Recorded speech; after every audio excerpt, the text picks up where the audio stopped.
Hey, welcome back here to another episode of our Central PA Pour. So, Mr. Dave. Yeah. You were just at somewhere yesterday, weren't you? Some Brewfest down at Stroudsburg. Was I? I don't know. Yeah, I was there. Yeah. Of Stroudsburg Railroad. Yeah, Railroad Museum. Well, there we go. Yeah, that's actually, it's where the Brewfest was. It was nice. It was in the museum. That's cool. And the nice thing about it is, you got to go in there and you got to look at a lot of the trains that were there. And I'm a big train buff. I love to look at. You like taking a lot of pictures too. And I take a lot of pictures. I was there and I was taking pictures of a lot of the breweries that were represented there also. And I took a lot of pictures of the trains, and I had a good time. That's good. We had a good time. Maybe have to get that on our calendar next year. We'll have to go back up as the CPP there. Yeah, that's sort of like an inside thought of mine is if I can go to a lot of these and I can make some contacts and then say, we can come up and do a podcast from the brewery. I think that would be nice to do. That'd be cool, like we did with Big Bottom and his tap takeover. Yes, that was nice. That was nice. So speaking of taps, we have another guest sitting in studio with us, and we are happy to have him here. So let's welcome in our guest today. So welcome to the Central PA Pour. How you doing? My name is Mark. Hey, Mark. How you doing? Very good. Thanks for having me. Hey, we appreciate it. And who are you here with? So I am representing a Big Dog Craft Brewing from Lancaster County. I am one of two owners there. So we've been open almost 2.5 years. Okay.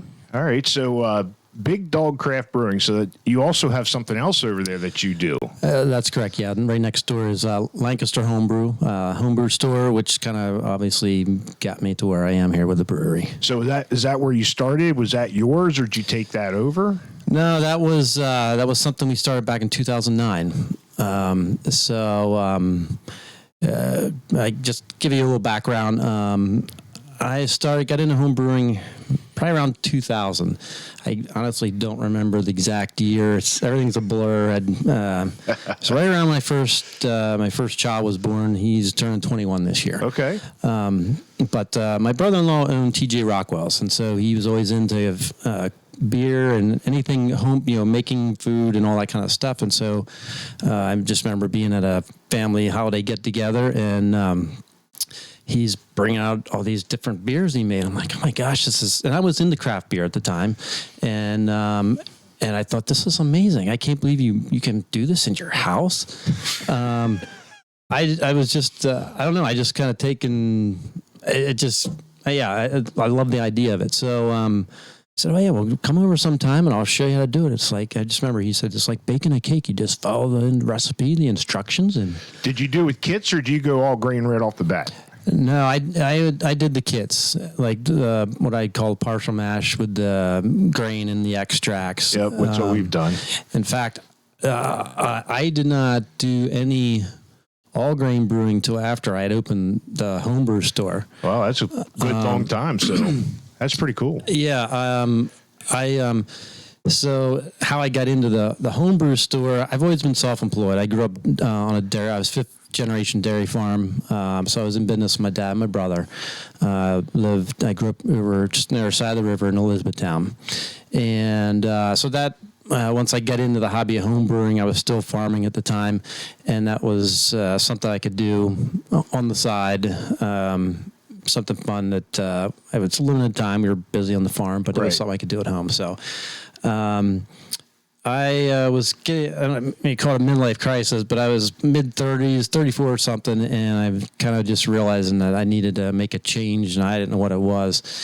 One of my friends that I had taught the homebrew, he was an entrepreneur, and I had, not to get too long-winded, but Mr. Steve is he's kind of like what I'd call one of the grandfather of homebrewing in this area.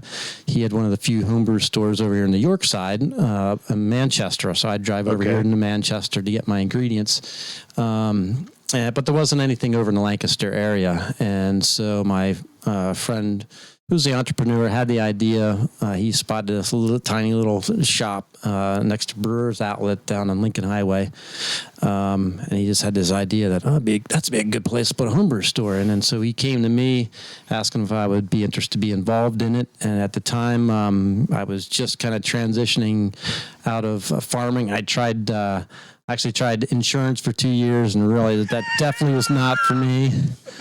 Not your cup of tea, huh? No. So I was, so at the time I was kind of wrestling with what I was going to do. And I was sitting with a good friend of mine from my church, and I was sitting there. We were at Lancaster Brewing Company. I remember I was telling him, like, is it too much to ask to have a job or something that you love to do? And he's like, no, not at all. And he's like, the opportunity will come. And 2 months later, my buddy asked me about doing this whole homebrew venture. So that's how it all started. That was 2009. That's an awesome story. So Lancaster Home Brew Supplies, you guys started. Is this just your venture, or was it a partnership with your buddy? Yeah, so there was actually 3 of us when we first started. And after the first year, I ended up buying the 2 out. They both had full-time jobs doing other things, and so I kind of took over and made that my full-time thing, and pretty much managed that on my own. Obviously, it's just a hobby shop, so it's not like some big corporation or something.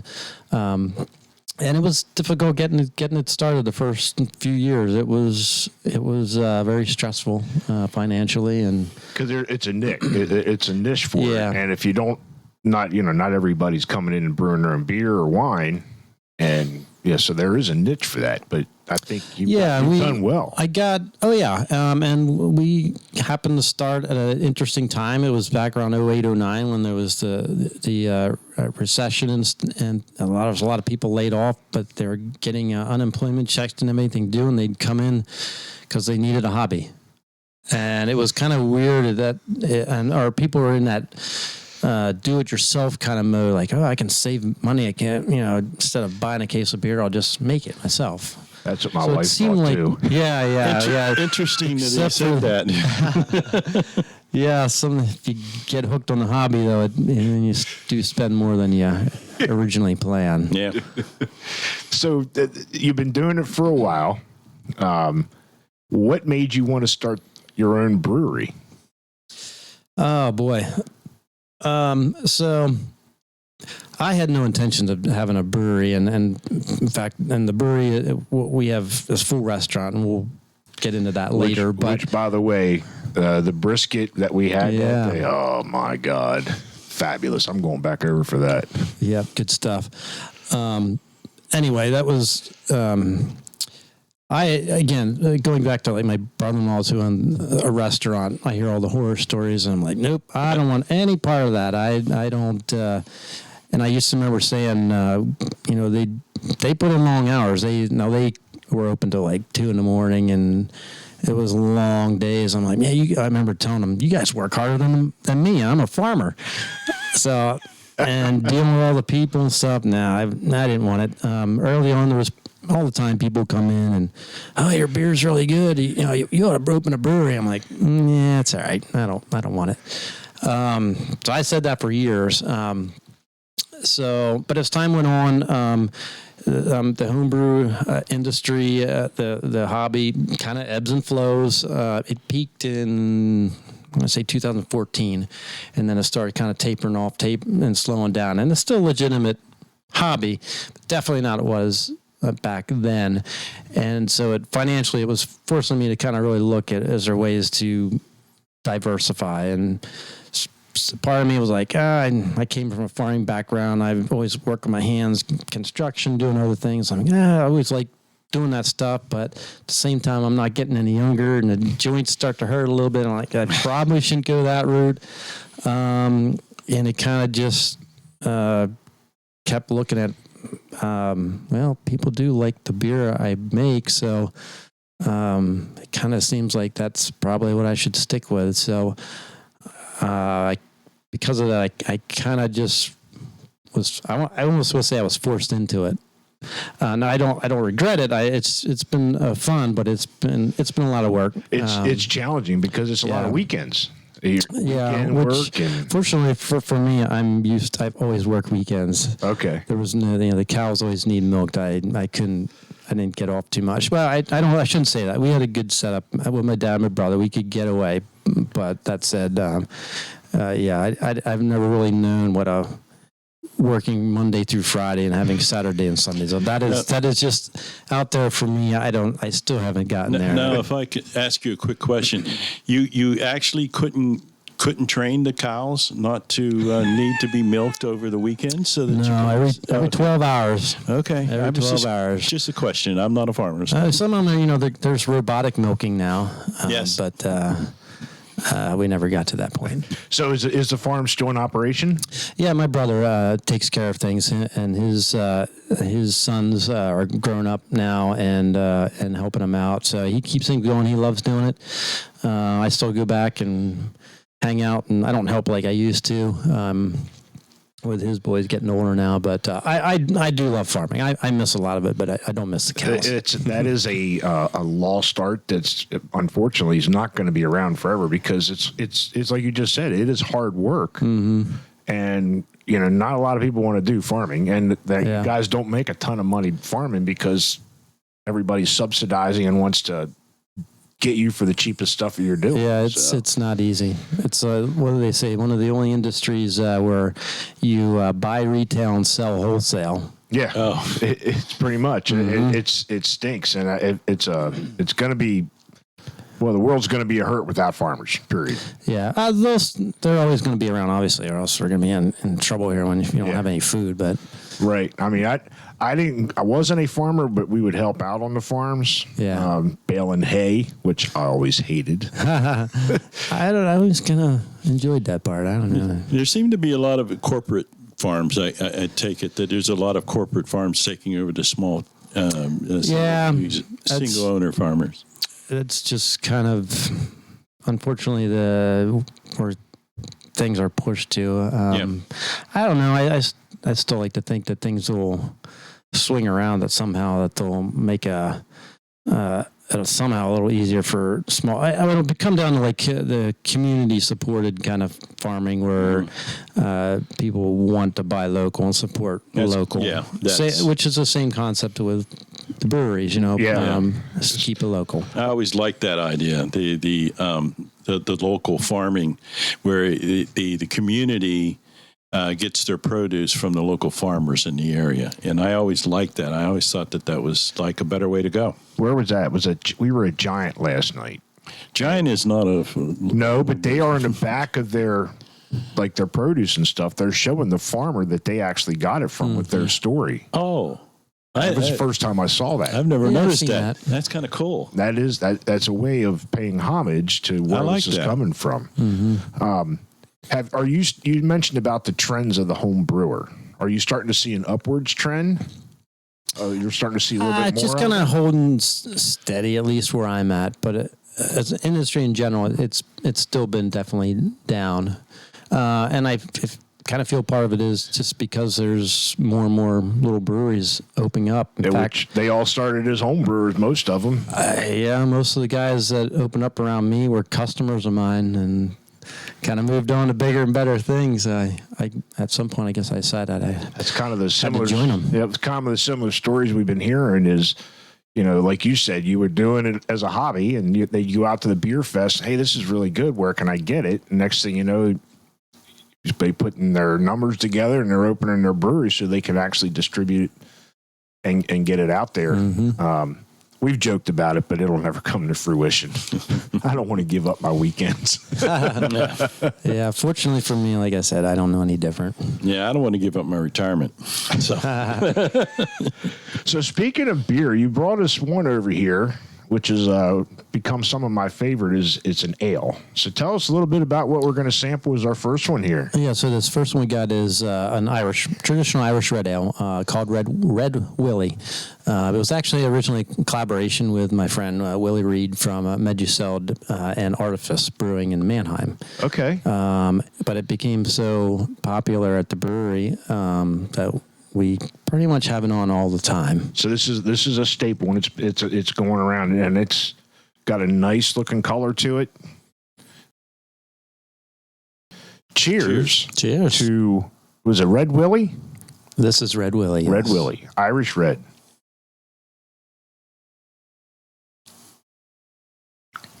Oh yeah, Pretty good. yep. It's a good Irish Red. Ales have become some of my favorite style, like the browns and even the cream ale stuff now that's coming back. I like ales. I mean, I like lagers too, like stouts, I like porters. I just like fucking beer. Period. That's right. Oh, that's a good Irish Red. Nice color to it, which is where I want to try to get mine. So when I come back over there, Mark, I'm going to let you look at my recipe next time. Yeah, we can do brew that. this. See what I can do to get that reddish. So this is a little bit of Crystal 80, a touch of Crystal 120, Okay. and a touch of roasted barley. Okay. It's very good. That's An English 2-row. I think I used English, and I used a Maris Otter in mine. I think when I come over there, I think I had Maris Otter. I think I had a little chocolate, and I forget what the crystal was. Might have been 80 in mine. Mm-hmm. So it needs tweaked a little bit to get that color, but I think ours has that same kind of profile. Actually, you sampled some of ours. Yep. Yeah, it's pretty close. Yeah. I like it. Yeah, this is kind of varied a little bit, partly by accident. When I went to scale it up, I went back to an old recipe by mistake and put in the wrong crystal and used a different yeast. Totally didn't realize it's 2 days in, and I'm tasting it out of the fermenter. I'm like, this doesn't taste the same. I'm like, well, let's give it a little more time. And a week later, I'm tasting like, this is not the same beer. And I took it out, gave it to my customers who were familiar with it. And they're like, oh, this is pretty good, but you can't call it Red Willie because it doesn't taste the same. I'm like, yeah, that's what I thought. So I used, I don't know, without thinking, I had some English London ale yeast coming off of another beer, and I thought, oh, that'll work in an Irish Red. Before I usually did a blend, it was more of just American ale yeast, pretty neutral. Lets the malt come through a little cleaner. And so this one had more of those English fruity esters in it. And with the lighter caramel malts I used, it looked like an English brown ale. Okay. Tasted like an English brown ale, and that's what we named it. And it sold well. And then I took half of that batch and I added some blackberries to it and turned into a blackberry brown, and it was a good seller. Interesting. Blackberry brown. Mm-hmm. That's an interesting combo there. Yeah. So sometimes you make mistakes, and it's not that it's a bad thing, but it's just not tasting what you planned on. So you just have to rename it. And I think we've heard that story several times. Quite a bit. Even the worst beer that didn't come out to what you think, it'll still sell. It's just not what you wanted. So like you just said, you got to either do something and rename it, or just tweak it a little bit and call it something sometimes you just need to add a little something else, another ingredient, just to balance the flavors out. So do you, when you were mentioning about tasting it out of the fermenter, which when I'm checking my gravity, I'm tasting it too. And so is that how you're getting what the body's going to taste like, the mouthfeel? And yeah, you're definitely going to, it takes a few days into the fermentation to really know what you're getting. But yeah, I'm always sampling just to kind of see how things are developing, keep an eye on things. Because I know, I got this book here. Oh yes, that's one of my favorites. Well, when my wife got me into home brewing, I guess she come over there to get me a gift card, which we finally come over and used for. But this was Brewing Classic Styles, and I'm not sure which one of you recommended it. She takes this book and tells her husband to read it, which I did twice. Could have been me, I don't know, but yeah, I'll honestly, that's the one I go to when I'm exploring a style I haven't brewed before. That's what I go and read and see what they're. But what I also found interesting is a couple times I've been over there and asked a ton of questions. You guys are more than willing to sit there and talk to us about it, and you got all these papers that you'll give out. Oh yeah, it looks like some of Bob's Bob's stuff. handouts Beer there, 101. Beer 101. I saw that on the top of it. Beer 201. So you guys are definitely a huge component for brewing. Not only with your own brewery, but helping others learn. Yeah, and that's why we're there. We just love brewing and tasting beer. And one thing I found interesting with you guys, you can sample their beer. They have usually a couple 5-gallon kegs sitting right next to the counter. Yes. That's cool. The idea is you stick around longer and then Yeah. you spend more money. There you go. Yeah, I have to go out and sample some beers. Yeah. But then you walk down the street, right? What is it? 2 doors down? That's a band. Two doors, yeah. No, that's a 3 band, doors yeah. down. Oh yeah, you're right. And you Yeah. go over. You But go 3 down. doors down was they were playing 2 doors down in the studio. 2 doors down. Yeah. I'm sorry. But you go down to Big Dog, and I definitely recommend. I mean, it's a cool joint. Yeah. The food. When I think I talked to you, I said, well, we're going to walk down the street because my wife got me a gift card for there. We're going to use it as well. And gave me a chance to go in there and get his beer in there. And he said, make sure you get the brisket. And do you do that yourself? We do smoke that ourselves. Now, I'm not in charge of that. My partner, Dean, has been taking care of that. It's smoking the briskets. It's a lot of work. I was not in favor of adding that to the menu from the start because I could see the amount of work. I'm glad you did. And unfortunately now it's kind of like, we really can't go back now. So, but yeah, Dean is in charge of that. So yeah, he's doing a great job. Yeah, that's my wife even said that the other day. Is like, we got to go back over there. That brisket was really good. That was it homemade barbecue sauce or whatever it was? Oh, man. No, I'd like to say that it's homemade, but it's Cattleman's. Man, that's good stuff. I don't know. It was very good. So they got a whole selection. How big of a system are you brewing with, Mark? So we have a 7-barrel system there. 7 barrels. So you're putting out a pretty good substantial amount of beer. Enough, yeah. We don't do wholesale.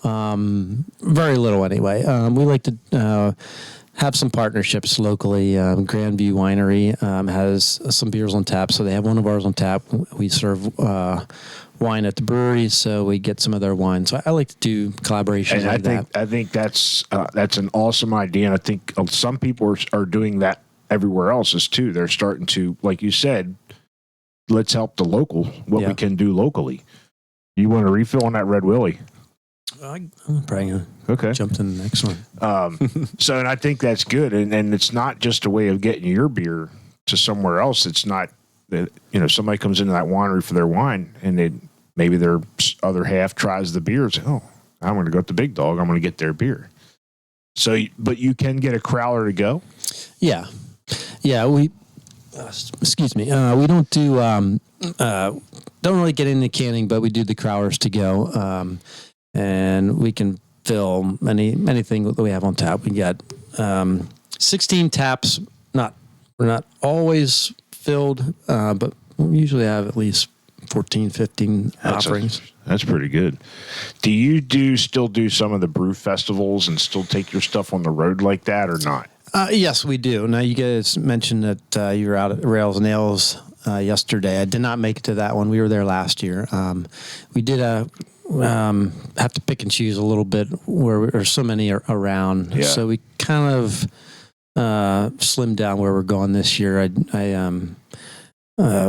got a family, so it takes time. Yeah, I'm coaching baseball this spring. I saw that. I was going to bring that up. So, what age group are you coaching?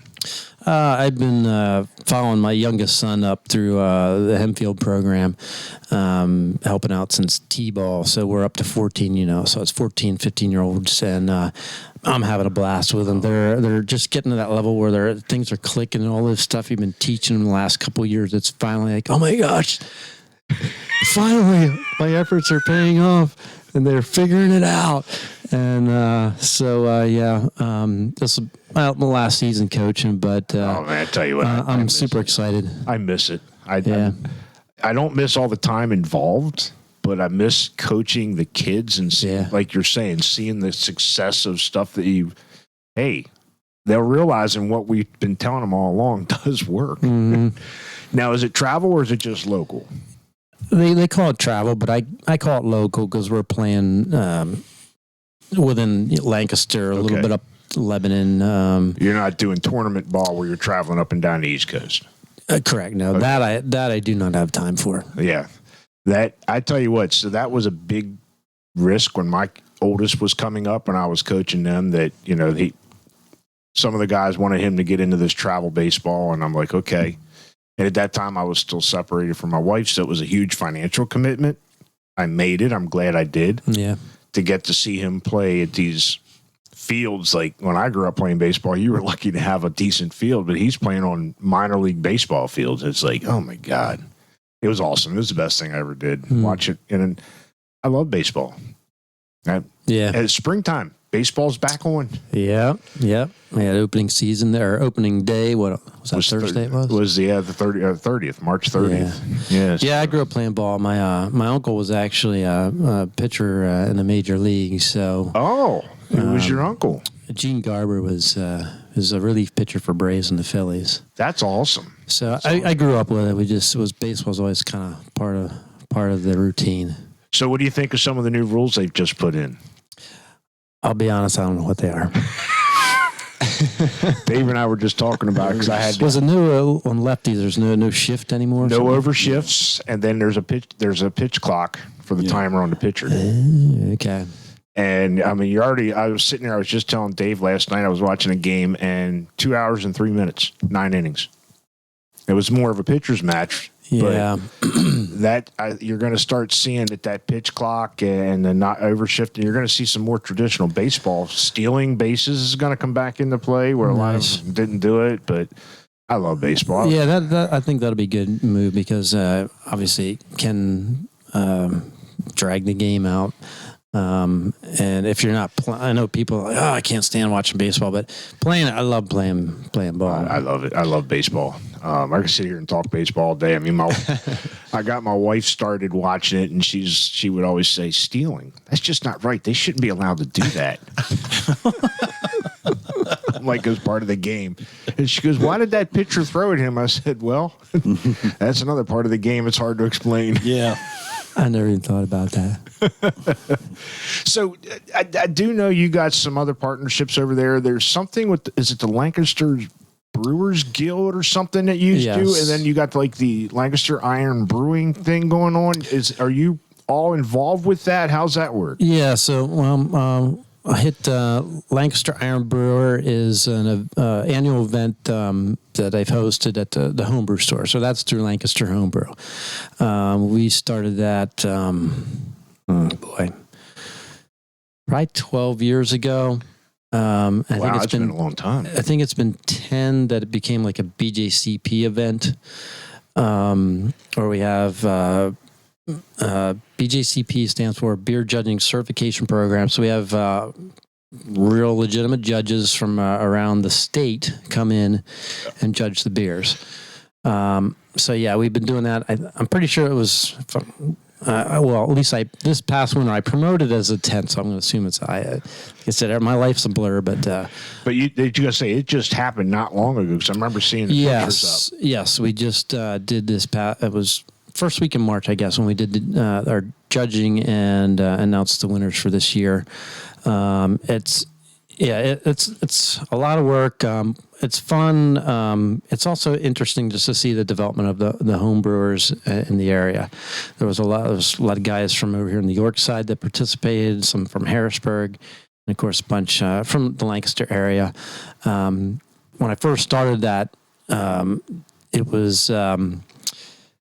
There wasn't many variety of styles that would get entered. Most of it, because you talk to some people that aren't craft, it's too hoppy. The only thing they'll think of is an IPA.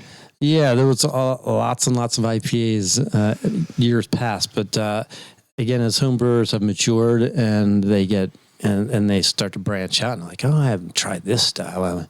Let's see if I can do a Dunkel. That's kind of interesting, and so. This past year was the most diverse, most diverse competition we had. I ended up with, I think it was 24 different flight categories that I had to group it in. Years past, I'd be at 16 maybe. So it just shows how the maturity has grown and the quality of beer made at home. The local guys is amazing. The equipment that's available. Cool. We had the home brewers on here from Southern County, the Scabs, and after talking to them, I don't know if I'd call them home brewers anymore. Some of their setups are professional setups. They take it pretty seriously. I've met a couple of those guys over the years. Yeah, they're just it's amazing. I mean, Steve Poor, SJ, is he's one of the founding members of that, and he used to have a home brew supply store, and that's where that all stemmed from. But yeah, like you're saying, their varieties, the styles everybody's starting to come up with. It's not just hop this, hop that.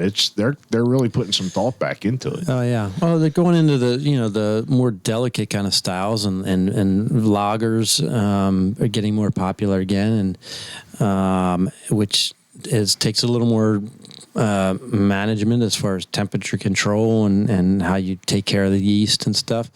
And it's critical to make a really good clean lager. I would have liked to have brought my one. I made a German Helles, so it just got kicked this weekend, so I really couldn't even bring a sample out. But I was really proud of that one because it's a light, delicate lager style, and if you don't have the yeast happy and doing what they're supposed to do, to let the delicate malt flavors come through, your mistakes can show up pretty quick.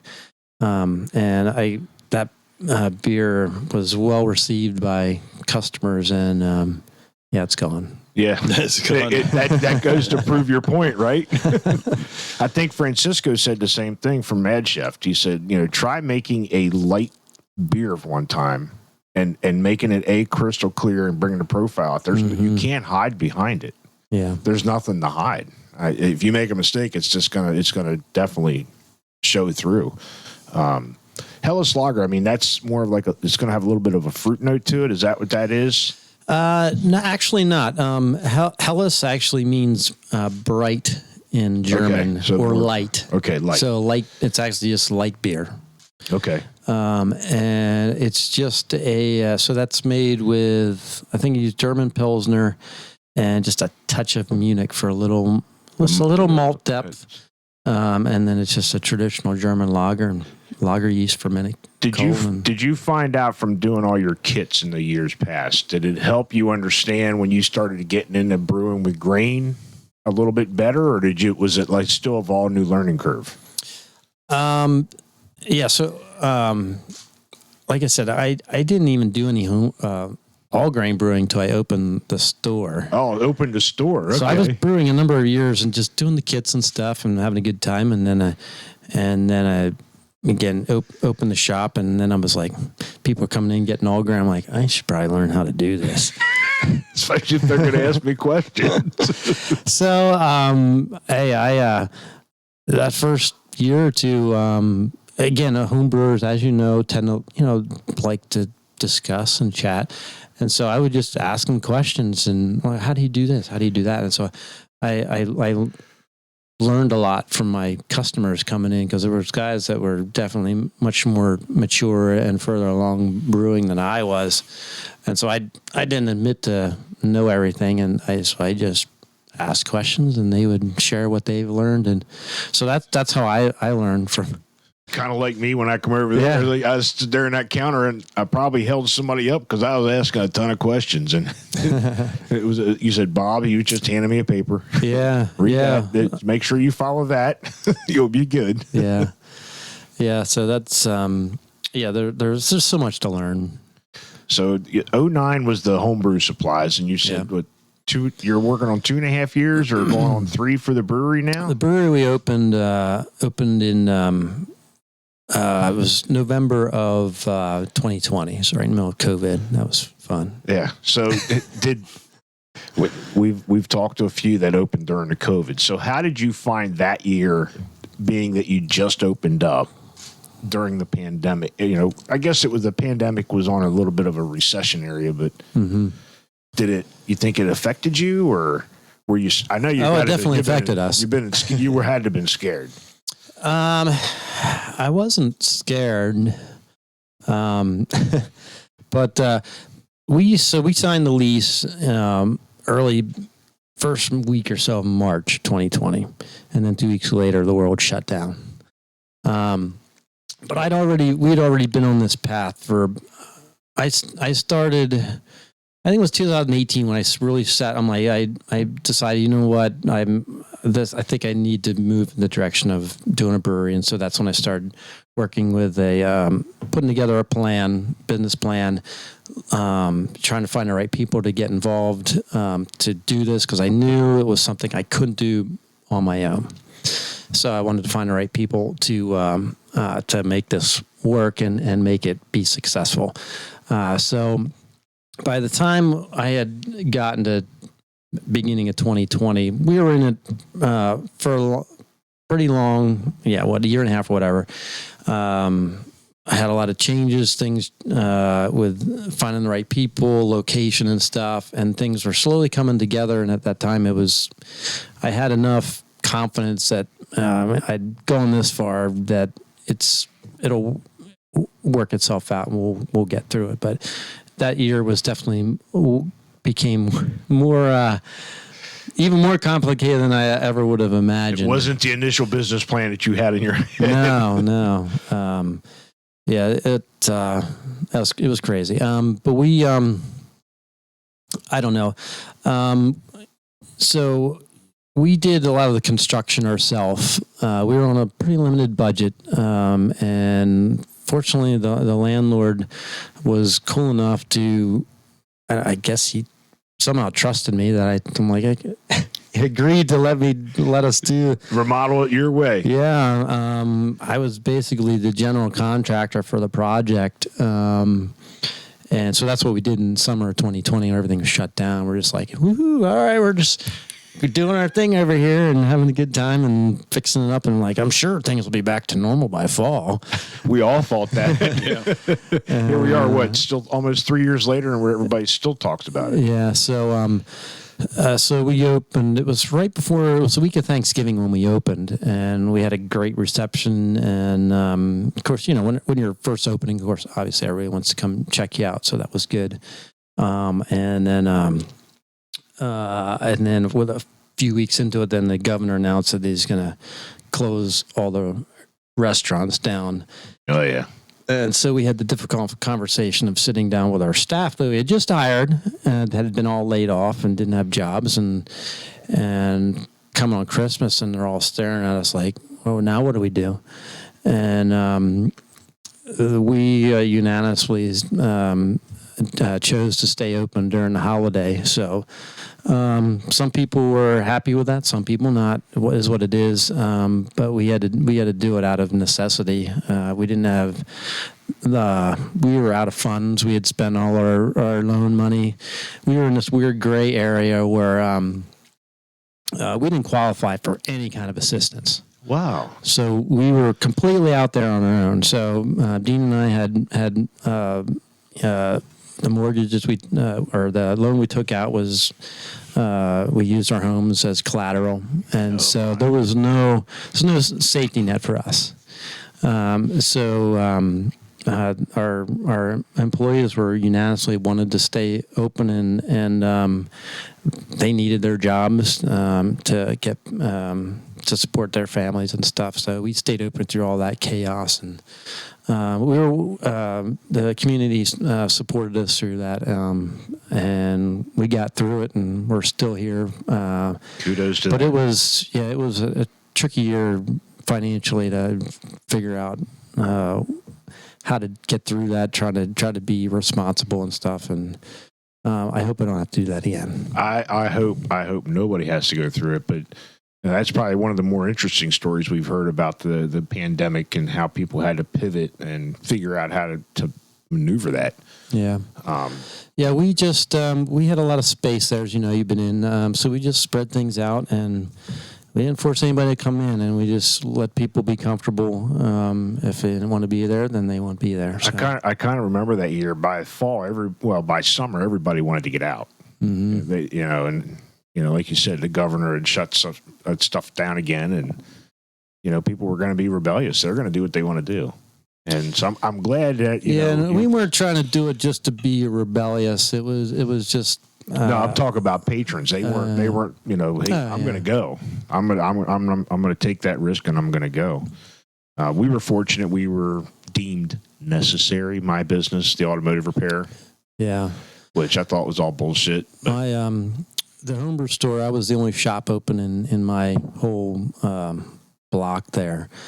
I didn't call and ask questions. I put myself in the category of specialty food store.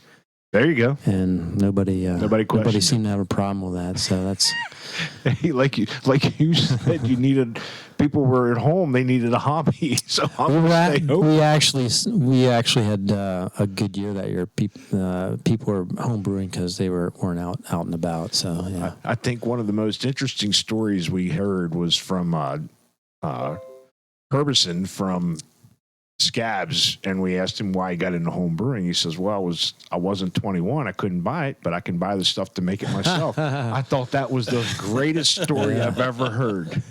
Yeah, he didn't question it. I can go buy the grains. I'll make my own. I can drink it. Mm-hmm. I thought that was awesome. Yeah. See, I was past 21 before I got into craft beer, let alone home brewing. So. Well, you've been in craft beer a lot, from what you're saying, a lot longer than we have. We've only been on this for a little over 2.5, 3 years. Oh, you're newbies. Yeah. We are newbies. So speaking of beer, we got another one sitting here, Mark. What's this one going to be called? So the next one here to try out is just a traditional American IPA. We called it Sweat Equity. It was the first IPA that we brewed on premise.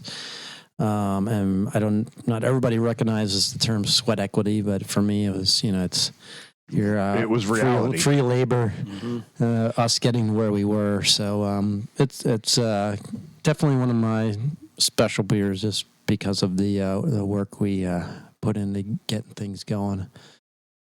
Smells good. There's a nice aroma. Yeah. This is, it's heavily, Chinook and heavily Centennial with some Chinook, as the hops. It's got almost like an amberish color to it. A little bit darker. We used some Vienna and Munich malt in here, so it gives a little more malt depth to it, and just a little bit of color. So, Sweat Equity.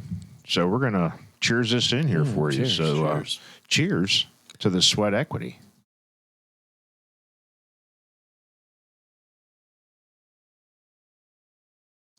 You know what? I get the hop notes, but it's not overbearing. It's kind of more of like a sweetness to it. So and that comes from some of the other malts in there that gives a little, like I said, a little more malt depth to it. And I don't get, I don't go probably quite as heavy on the bittering hop additions. That gives a little more malt balance to it. Is this one of your original recipes, or is this something that has developed over time? I'm not even sure. Whatever it is, it's pretty good. It wasn't an original recipe, so it kind of developed over time. I guess is more accurate for that. Yeah, I like I said, when I was over there, I had a flight, but I don't even remember what I had on the flight. I'd have to go back and look at my Untapped because I checked them all in. I don't remember if I had this one, but this is pretty good. I like it. Mr. Dave, what do you think? He's the IPA fanatic. Oh, okay. It's hoppy. What did you say I was? You're the IPA guru. Oh yeah, right. Yeah, I can drink IPAs, and this one has pretty good flavors. But I am not a huge fan of IPAs, and it was kind of. I was kind of curious. It was kind of funny how I had asked one of the brewers from last night. He handed me a very hoppy, because you don't know when you go to these places. You just say, I'll take that one," because you're unfamiliar with what they're brewing. And he said, "What do you think?" And I directly asked him. I says, do you happen to dry hop this? And he wasn't sure, but he said it. But it was a good beer. It did taste good. It tastes very good, and this tastes very good. I'm just not a huge hop. Well, there's lots of other beer styles out there. Yeah, so of course there are, and everybody's going to have their own flavors, and that's what makes this great, because we have different tastes amongst ourselves. Everybody's palate's different. Yes, and that's what makes this great is the fact that everybody can say, I like this, I don't like this, and everybody can get an idea.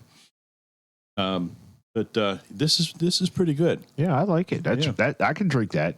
Speaking of IPAs, so I come over there the second time, and I got my malts for my beer that I asked you to bring me over Corny Keg, because I opened up mine and it wasn't so good. I got an English IPA that's ready to go in a keg. Trying to stick with the English style, and I'm like, okay, so my next one, I might be over to get my Scottish Wee Heavy.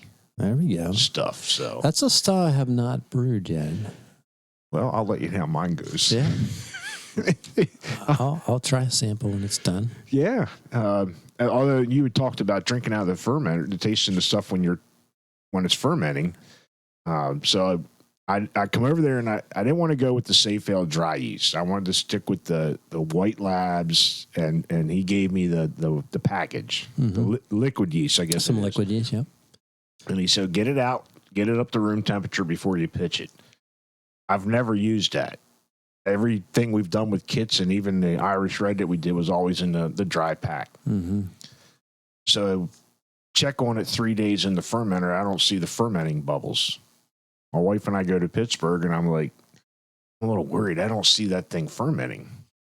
I'm a little worried I might have ruined the beer. So we come home from Pittsburgh, and I checked it. I open up, first off, it's a funky smell. I guess it's because of the different yeast that I may have used. Get some sulfur? It smelled like it, but it doesn't taste like it. So I pulled it out, and it's fermenting. My OG was spot on at 1.065. I was spot on where I was supposed to be with the recipe. And it was only supposed to go down to 1.016, about 6%. I'm at a 7.5% right now, because it came down to 1.010. Oh, it dried out, yeah. But it tastes, the profile's there. Doesn't taste funky. It tastes good. Got that malty background. Mm-hmm. So I'm ready to keg it and see what happens. Nice. It might not be an English IPA anymore. I don't know. Should be. It's an original recipe, but we'll see what happens. Like I said, I'm sure it'll be good. I can't wait, because this is kind of fun. We've been having a blast doing this home brewing thing. When did you get into home brewing? Oh, about yesterday. For you? Yeah, I'm teasing. My wife got me a Brewer's Best kit 2 years ago for Christmas. Okay. So that we did the kits for a little over a year and a half, 2 years. And then this past Christmas, I said, look, I'm ready to go to the next step. I'm buying this, whether you get it for me for Christmas. I'm telling you now, because you're looking for Christmas ideas for me every year. But you can't wait till the day before Christmas to go get it, because you have to order it to get it in. Yeah. So she went and got me the Brewzilla. Yeah. Well, that's a good thing. Yeah, they were nice. He's like, he talks to his wife about beer products like I talk to my wife about camera products. But it was a funny story you said about cheaper. You know, these guys are coming in because they think it's cheaper. Yeah. That's what my wife thought, too. It ain't cheaper. Because she goes, well, I thought it'd be cheaper. You could buy it and make your own. I'm like, well, yeah. In theory, yes. Yes. I'm still buying everybody else's beer. I mean, we just did a Pittsburgh visit, and I went out there and visited. I didn't hit every one I wanted to go to, but I hit 12 of the breweries in Pittsburgh. And I had to come home with some. So do you have neighbors or friends that come over and drink your home brews? Yeah, right there's one. Yeah. And so just put a tip jar out. And Kevin's the other one. Yeah, you got to tell them the story about Kevin. Kevin, he saw Brett out back. Brett has the has the keg in his garage, and so whenever the keg Brett came home, the garage door went up. So Kevin grabbed his glass and he's running across the street. Next thing you know, Brett closed the garage door right in his face. I get a message the next day. It's like, you never close the garage door after you get home from work right away. He said, I was coming over with a glass. I'm like, well, shit, you should have said something. I'd open the garage back up. So it wasn't on purpose? No, I just came home, come home from work, walked in the garage, hit the garage door to close it. It wasn't on purpose. I thought maybe you didn't want them over there. Now these are my brewing buddies. So we go by Essex Home Brew Works. Nice. We're having fun. I mean, it's a good hobby, like you said. Oh, yeah. It's fun as crap. It's a great, sit in the garage with some buddies and just hang out, drink beer, make beer. Making the all grain is a lot longer process than the kits. A little longer, yeah. It doesn't have to be too crazy. I think the Irish Red was about a 5-hour day with the Bruzilla. And then I think this English IPA till we were done, it was like 6. So wow. I can knock them out in like 4.5 hours, a 10-gallon batch. I need. You got a bigger equipment than I got. Oh, that's at my house. Oh, is it your house? Yeah. Well, you have to show me you have to show me your tricks there. Yeah, we can't do. What was it for? We struggle at 4.5 hours. I guess. Well, I got 2 big burners to get the water up to temp, and then I got a giant chiller to cool her down. That saves an hour right there. So is yours a glycol chiller? No. Okay. No, just a massive homemade coil of copper. Okay. That's cool. Immersion chiller. Running colder water, cold nice cold hose water through it. It's like 100 foot of copper coil. Okay. So you got. That's a lot of copper. Yeah. Holy cow. I can cool 10-gallon down in 15 minutes if it's nice cold water. Wow. Ours is about 25 till we get that cooled back down with what came with the Bruzilla. Yeah, it's probably only 25 feet, maybe a coil. Probably. It's only about that big. Yeah. Those are some of the big things that you can kind of cut your time down. But I can do 5-gallon batch. I can do in 3.5 hours, and a 10-gallon batch in 4.5. This last batch, the English, it was 14 pounds of malt, so it was constantly. I would constantly have to stir it because it was clogging up the bottom to let it. So it's a lot of grain in that little thing for that much, but it's a fun hobby. It's awesome. Yeah. And then to taste your finished product, it's like, damn, I made that. Yeah. And like I still homebrew, and I brewed a little 5-gallon batch 2 weeks ago. Do you have them on tap at your house too? I do. Oh, there you go. Yeah, and people are like, "Why do you do that?" I'm like, just to stick to my roots, Yeah. If I have beer on tap at home, it's stuff I made a small scale. It's not stealing off the brewery taps. Now, do you use your small scale homebrew for maybe a test trial before you want to do something upscale it to the brewery? Yeah. So actually, funny you mention that. Yeah, at I have a Blickman system. We can do. Originally, I was doing 10 gallons. Excuse me. We can do. We just bought a bigger kettle, and we can do. We're doing enough to fill a keg now. So we're doing about a 17-gallon batch. And I brought my old system in from that at my house, and we keep that in at the brewery now. And that's kind of our little pilot system. Your pilot system. So, in fact, Bob is kind of in taking the lead on doing that. So we have our plans for this year. We're going to be doing... the idea is we're going to have one tap at the brewery designated for our small batch. So a little bit like Trogs does their scratch series. We're going to call it Tap 12. Oh, that's cool. What's on Tap 12? And the idea is we're going to make a keg at a time, but we're going to focus on kind of higher gravity beer. So we're going to do. We have Russian Imperial Stout planned. That's right up our alley, Dave. English barley wine. Belgian quad. Oh yeah, and a barley wine also. Yeah. Quads. So we're going to get into some fun little stuff like that. So we're excited about that. It's actually bringing back some of Bob. He's for those listening in. If Bob Helm, he's been a part of the homebrew community for 20 years or more.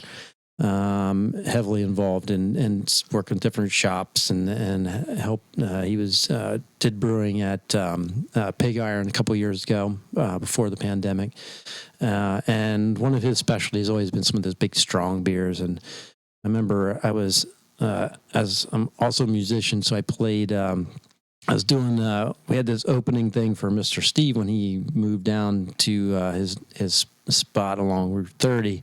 Had an opening day, and actually my band came out and played. And Bob brewed this. I think it was a Belgian quad he had out that day. But I was drinking that while I was playing and singing, and before long, I'm like, "This is the best beer I've ever had." Oh and but no, he's a good brewer, and that was I just remember that beer. It was. I love Belgians too. I love all beer styles, but anyway, so we're bringing back some of those old recipes. So it's kind of a fun, circle around. And sounds like we're going to be making a trip over to Big Dog and see what's on tap 12. Yeah. So what did you play? So I have a little acoustic band. Sometimes I just play as a duet, but we have a 4-piece band called 2 Pints Shy.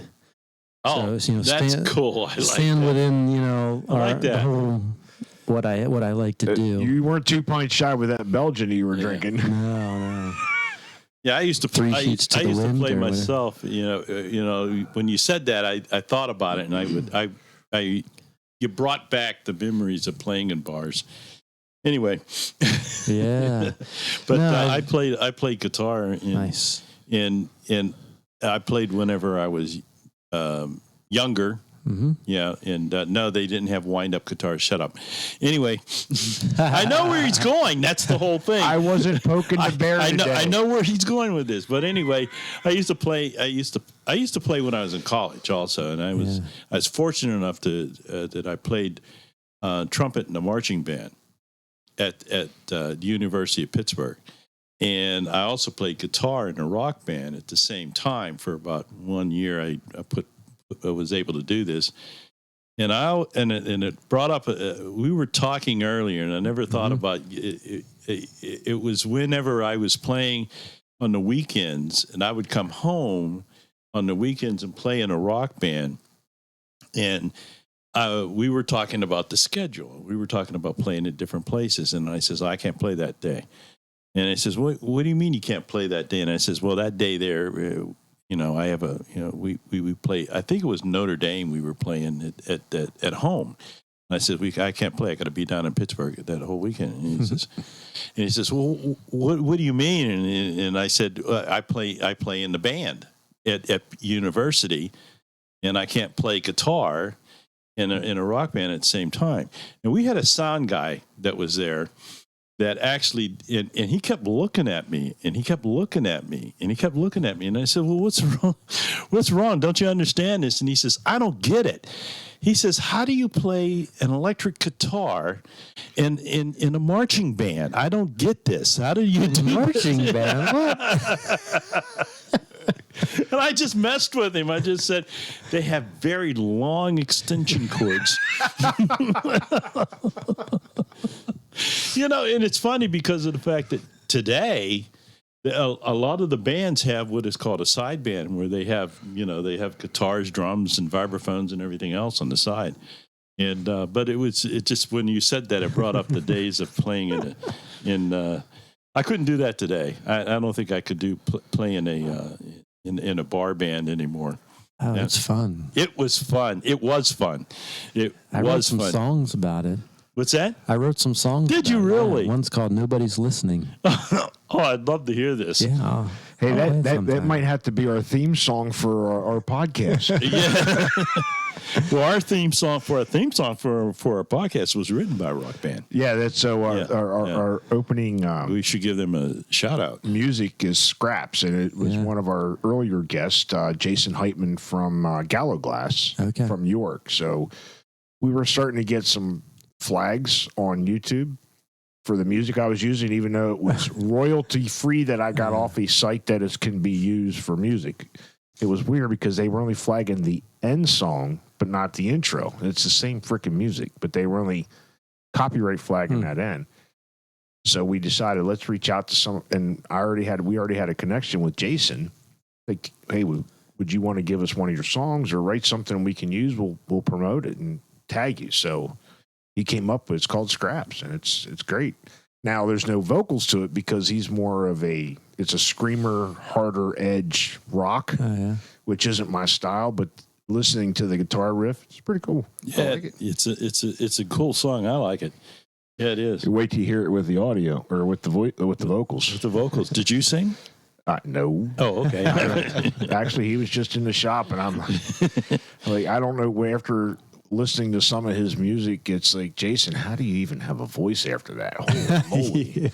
So you do? Is it rock, or you do are you doing your own music? We do mostly covers, but we're doing classic rock. Some old classic country. Waylon Jennings and Johnny Cash. And we'll do some newer stuff. My bass player, we'll cover like Coldplay, The Killers, some stuff like that. So we're kind of all over the place, and then we'll mix in some originals as well. Now, do you book yourself at your brewery? Of course. Of course. Are you the headliner, right?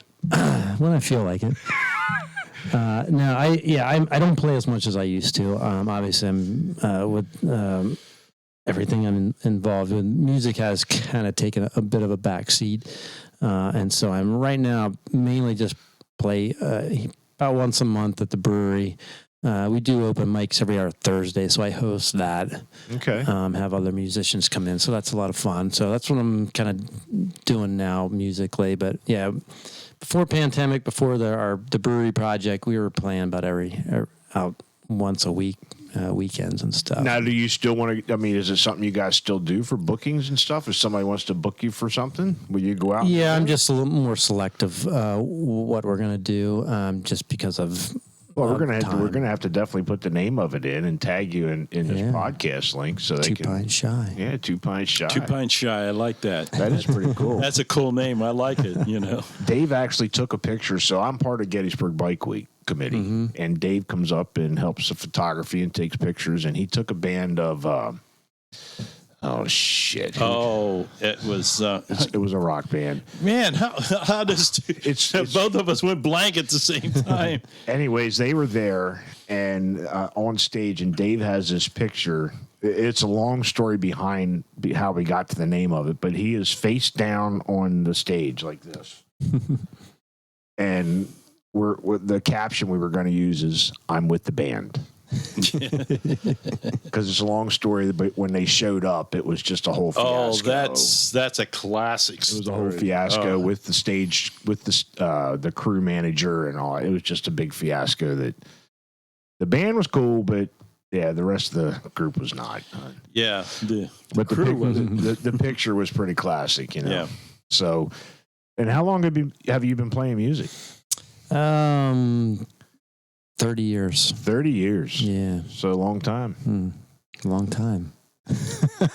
We're all getting old, I'm telling you. Well, yeah. I was just talking about that. Time flies. Back at the church. It's like, holy cow, I've been with my current wife 18 years. It's a lot longer than it was my first wife. It's like, well, my oldest will be 30. I'm like, where the hell did that time go? It's like, geez. Yeah. Yeah.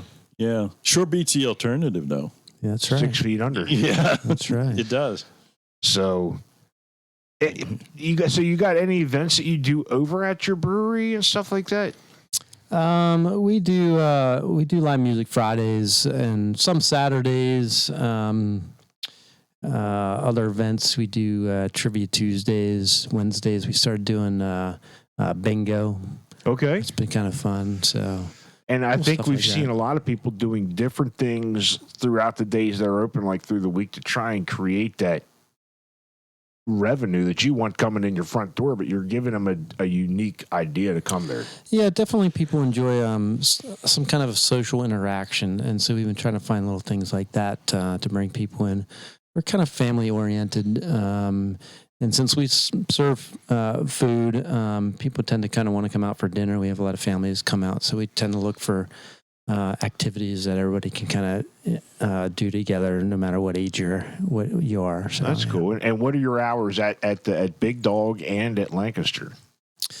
Lancaster Homebrew, we kind of consolidated our hours here for the summer, so we're open from 11 to 5 Tuesday and Friday, and Saturdays from 9 to 3.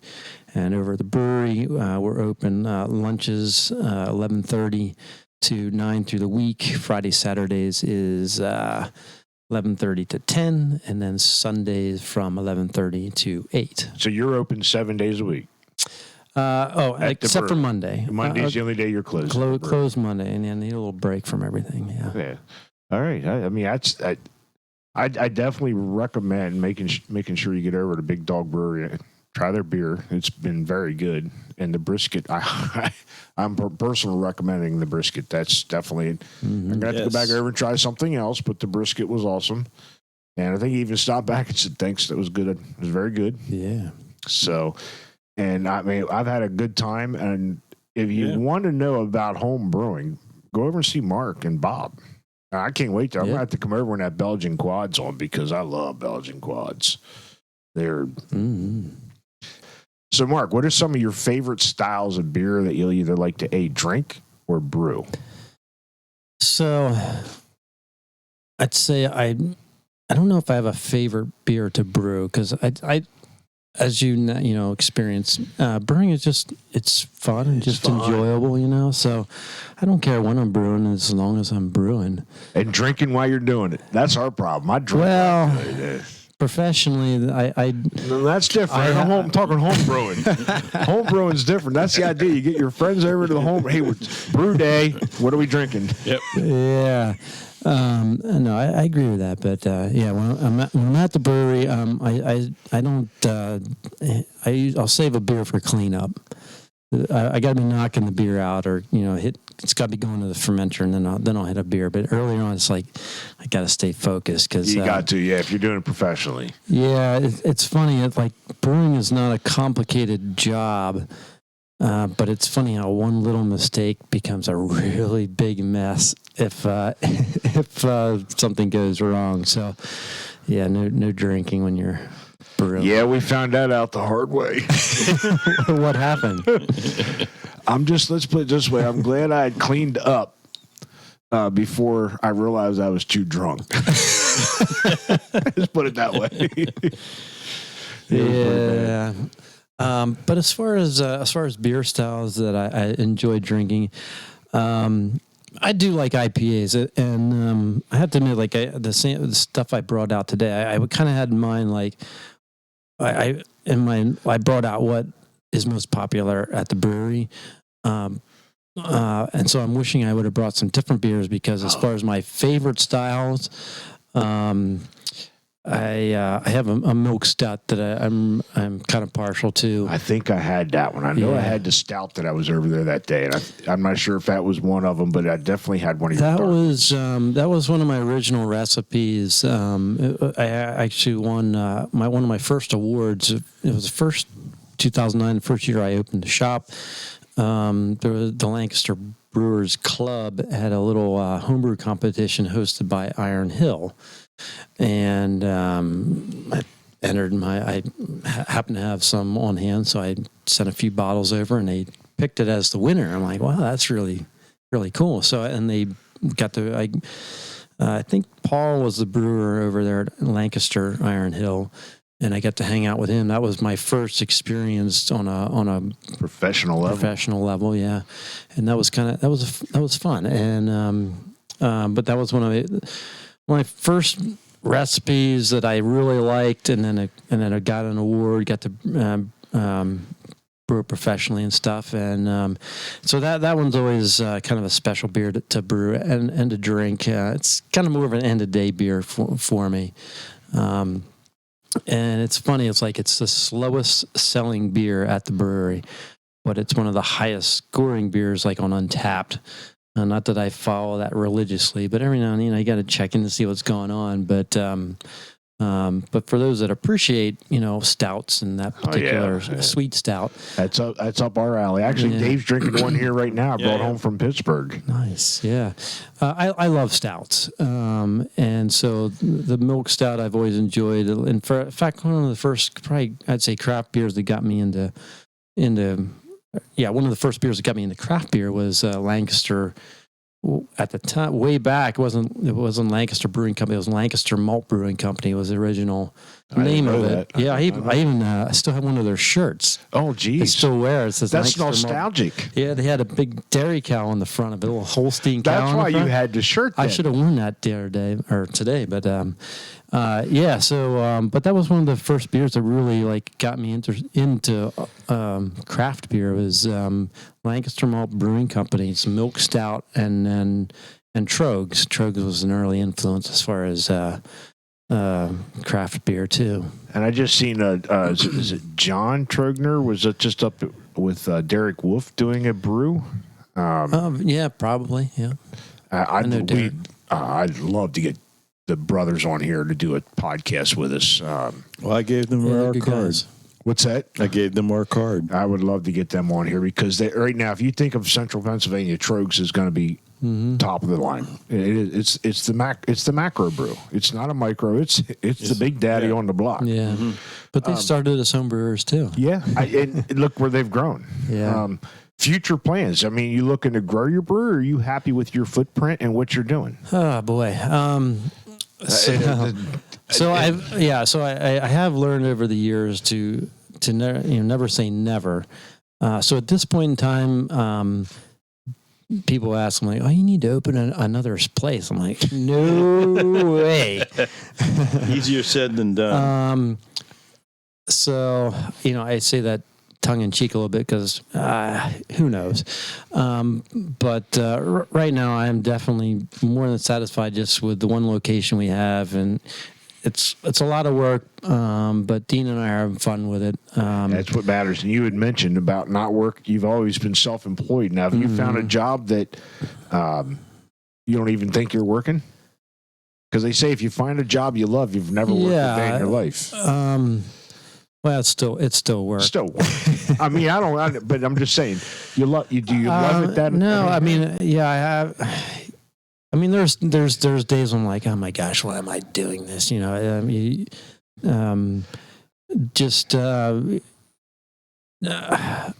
love our. We have a great staff, but just dealing with employees and managing that and schedules and stuff. There's a lot of headaches with that, but I do love my staff. We have a great staff, but no,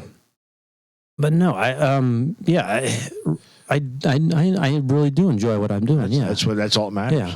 Hey, try being in the automotive repair business. Try that one day.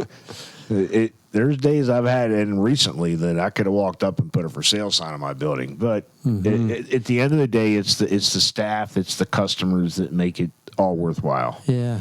And that's what kind of does keep me going. And really, why I do enjoy where I'm at. Yes, it's work, but it's fun to meet customers from time to time. It's funny. I'm more of an introvert. I don't know.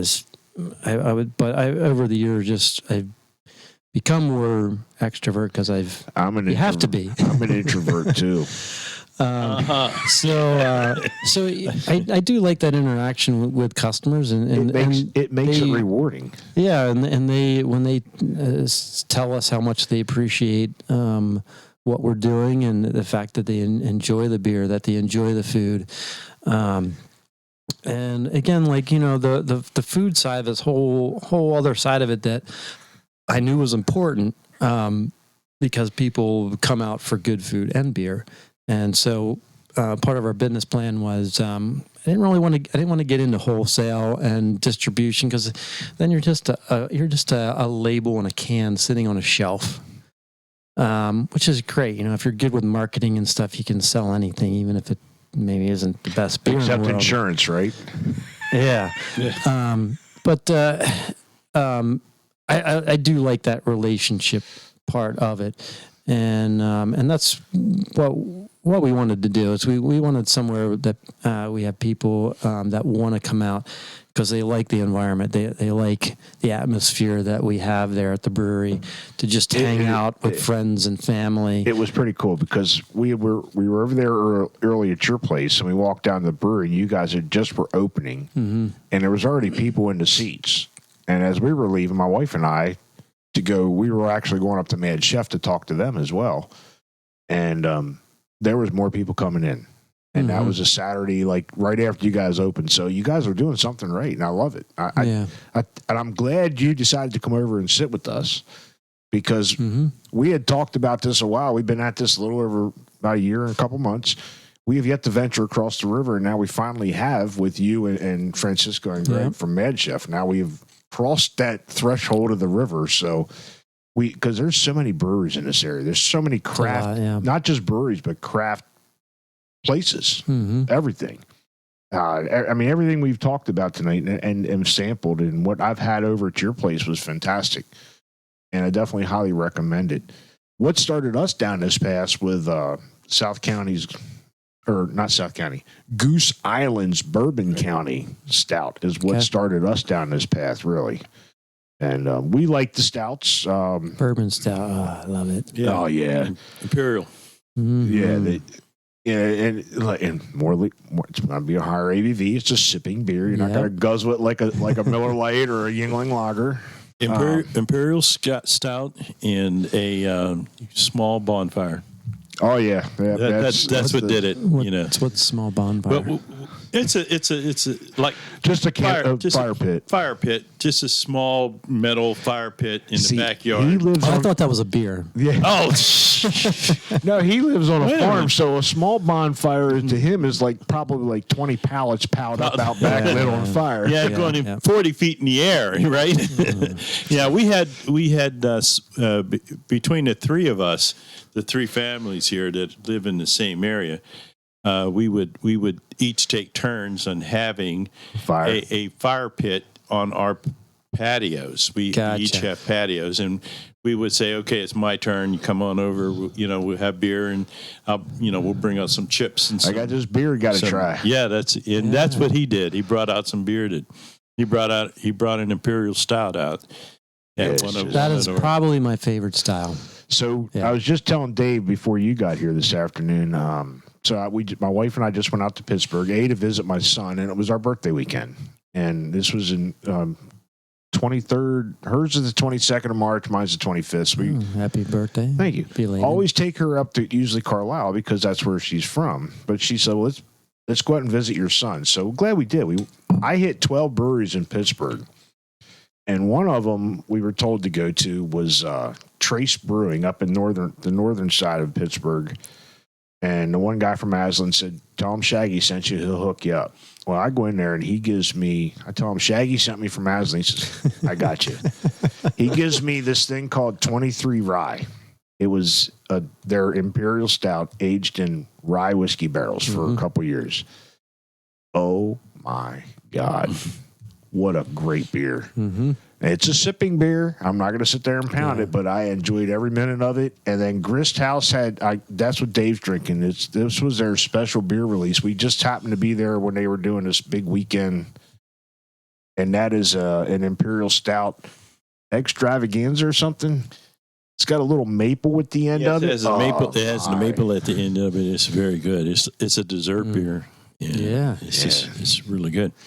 I was going to show you the can, but I don't know what to do with it. You stuck it underneath there, but stouts are some of our favorites. Porters, the darker the better. I definitely. I'm regretting not bringing some of mine. No, Mark. That means we just have to come and try it. We do this. We got to make a visit and come over and get it at your place. Or he does this again. No, I'm sorry. I had fun, so I'll do it again. So, if you are looking to get into home brewing. Go see Mark and Bob. And who else is it? Who else is on staff at Lancaster Homebrews? Glenn is the other guy that helps me out part-time, yeah. And so go see them. And make sure you, if you're just new to it, this book, Classic Brewing Styles. That's a good one, yeah. And Bob's going to hook you up with a bunch of papers if you don't know nothing about brewing. And do you guys do classes there as well? We do. We don't have any scheduled right now. Kind of taking a little break through baseball We're coming season. in. Yeah, baseball, spring, summer's coming up too. Only so much I can do, but normally we do some classes and stuff. Yeah, but in the meantime, if you're kind of interested in it, just pop in on like a mid-afternoon's a good time. Usually we're not as busy once we get past lunchtime, and we can hang out. Come hit that tap right to the tab, right to the right and of the we can just counter. hang out, talk. We'll answer any questions you want. Yeah. Yeah, so make sure you go out and visit them. If you're looking for some supplies, you got questions, make sure you hit that. But by all means, make sure you go over and see Big Dog Craft Brewing in Lancaster.